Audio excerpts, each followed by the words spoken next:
Yuvagalam super 6 హామీల్లో Yuvagalam చాలా ప్రధానమైనటువంటి అంశం అధ్యక్ష. ఎన్నికల ముందు రాష్ట్రంలో అన్ని ప్రాంతాలు తిరిగి 1,60,00,000 కుటుంబాలలో దాదాపు 1,00,00,000 మందికి అంటే 14 సంవత్సరాల నుంచి 40 ఏళ్ల మధ్య ఉన్నవారు వారికి నెలకి 3,000 చొప్పున సంవత్సరానికి 36,000 కోట్లు కావాలి అధ్యక్ష. కానీ బడ్జెట్లో మీరు కేటాయించింది కేవలం 0 మాత్రం అధ్యక్ష.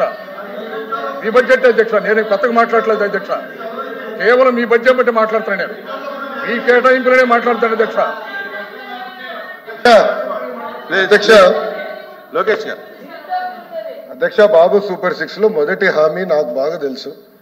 20 లక్షల ఉద్యోగాల కల్పన, నిరుద్యోగ యువతి యువకులకి నిరుద్యోగ భృతి. ఉద్యోగం రాకపోతే చాలా స్పష్టంగా బాబు సూపర్ 6 మొదటి హామీ అది అధ్యక్ష. మీ ప్రభుత్వం 5 సంవత్సరాల్లో ఒక్క డిఎస్సి ఏర్పాటు చేయలేదు అధ్యక్ష. మెగా డిఎస్సి మేము ఏర్పాటు చేస్తున్నాం. 16,000 మందికి ఉద్యోగాలు కల్పించే బాధ్యత నాది. దాంట్లో మీకు ఎలాంటి సందేహం అవసరం లేదు అధ్యక్ష. టీసీఎస్ తీసుకొచ్చాం, ఆసిలర్ మిత్తల్ తీసుకొచ్చాం.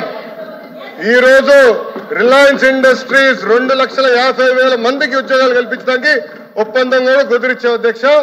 అది మా ప్రభుత్వంకు ఉన్న చిత్తశుద్ధి. 20 లక్షల ఉద్యోగాలు తప్పనిసరిగా ప్రభుత్వం ప్రైవేట్ రంగంలో కల్పించే బాధ్యత మేము తీసుకుంటాం.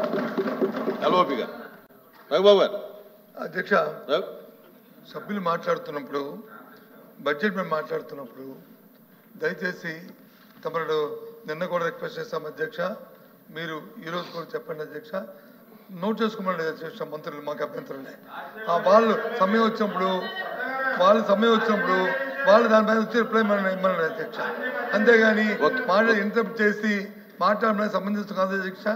వారు చెప్పింది ఏంటి, 20 లక్షల ఉద్యోగాలు ఇస్తున్నారు, లేకపోతే ఉద్యోగ భృతి ఇస్తున్నారు, నిరుద్యోగ భృతి ఇస్తున్నారు అని చెప్పారు. 20 లక్షలకి లేనప్పుడు మరి ఏ సంవత్సరం నుంచి ఇస్తారు? 5 సంవత్సరాలు అయిపోయిన తర్వాత భృతి ఇస్తారా, అయితే ఈ సంవత్సరం నుంచే ఇస్తారా? అది క్లారిఫికేషన్ కావాలి అధ్యక్ష.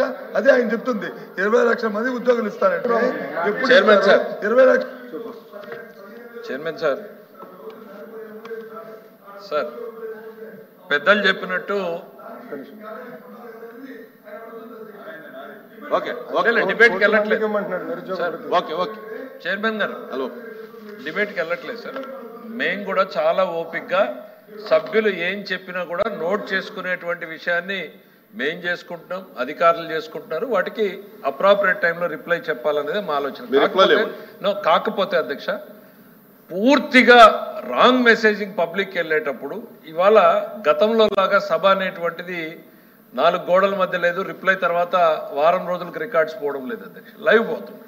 లైవ్ పోయినప్పుడు చూసేటువంటి ప్రజానీకం దీన్ని మిస్అండర్స్టాండ్ చేసుకునే ప్రభావం ఉంది.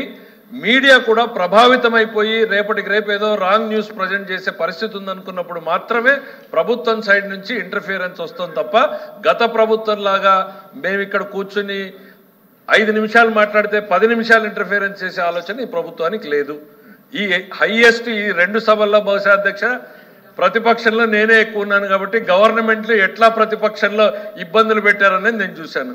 3 నిమిషాలు మాట్లాడితే 5 నిమిషాలు ఇంటర్ఫియర్ చేసిన రోజులు ఉన్నాయి. రవీంద్ర గారు మాట్లాడుతున్నారు, ఓపిక్గా వింటాం.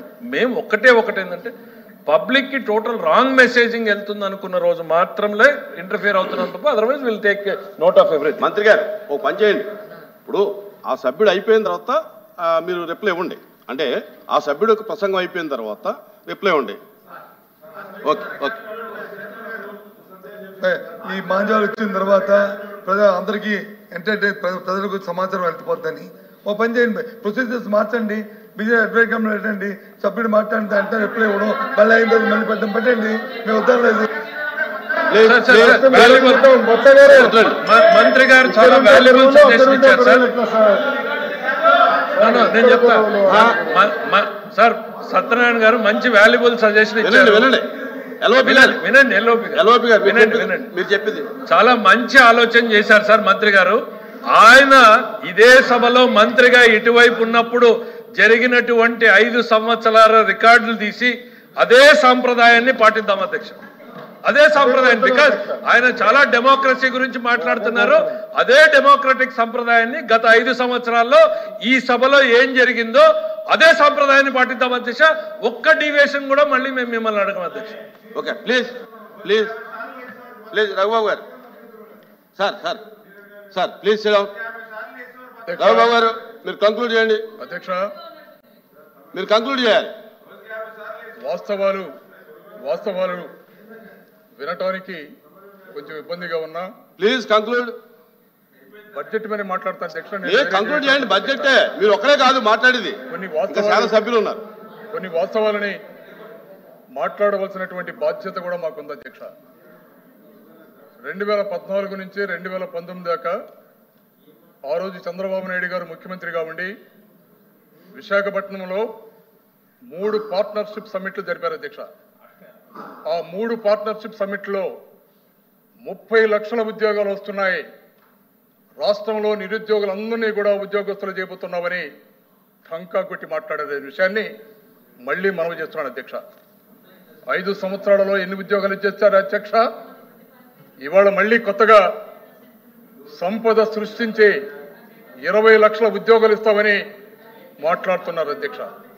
దీని మీద ప్రభుత్వాన్ని ప్రశ్నించవలసినటువంటి బాధ్యత ఇవాళ రాష్ట్రంలో ఉన్నటువంటి వైఎస్ఆర్ కాంగ్రెస్ పార్టీ తరఫున రాష్ట్ర ప్రజానీకానికి ఉందని ఈ సందర్భంగా మనవి చేస్తున్నాడు అధ్యక్ష. నేను తల్లికి వందనం. ప్లీజ్ ముగించాలి మీరు. తల్లికి వందనం అధ్యక్ష. Time is over. మీరు ముగించాలి. మీరు కంక్లూడ్ చేయాలి. వెళ్లే ప్రతి విద్యార్థికి అధ్యక్ష మీరు ముగించండి. ముగిస్తున్నాను అధ్యక్ష. ఒక 5 నిమిషాలు టైం ఉండదు. ఇంకా 5 నిమిషాలు ఉండదండి. మీరు ఇందాక 5 నిమిషాలు అయిపోయింది. ప్లీజ్ నెక్స్ట్ కి వెళ్తాం. నేను ఏ విషయాలు ముగించాలి అధ్యక్ష? మీరు ముగించాలి. దీనిమీదే మాట్లాడతాను అధ్యక్ష. దయచేసి ముగించాలి. అలాగే స్కూల్కి వెళ్లే ప్రతి విద్యార్థికి నీకు 15,000, నీకు 15,000, నీకు 15,000, నీకు 15,000. ఇంట్లో ఎంతమంది విద్యార్థులు ఉంటే అందరికీ కూడా 15,000 ఇస్తానని మాట్లాడారు. అంటే దాదాపు 84 లక్షల మంది విద్యార్థులుంటే 12,000 కోట్ల అవసరం అధ్యక్ష వాళ్ళకి. కానీ బడ్జెట్లో ప్రకటించింది కేవలం 5,387 కోట్లు మాత్రం అధ్యక్ష. దీనికి సమాధానం కావాలి అధ్యక్ష. అలాగే ప్రతి రైతుకు ఏడాదికి 20,000 ఆర్థిక సహాయం చేస్తారని మాట్లాడారు. ఈ రోజు రాష్ట్రంలో ఉన్నటువంటి రైతాంగం 53.58 లక్షల మంది.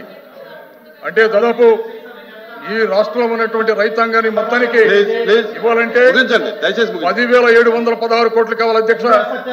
మంత్రి గారు మంత్రి గారు ప్లీజ్. ఇండస్ట్రీస్ అన్ని కూడా బారిపోయినాయి. ప్లీజ్ ప్లీజ్ ముగించండి రవిబాబు గారు.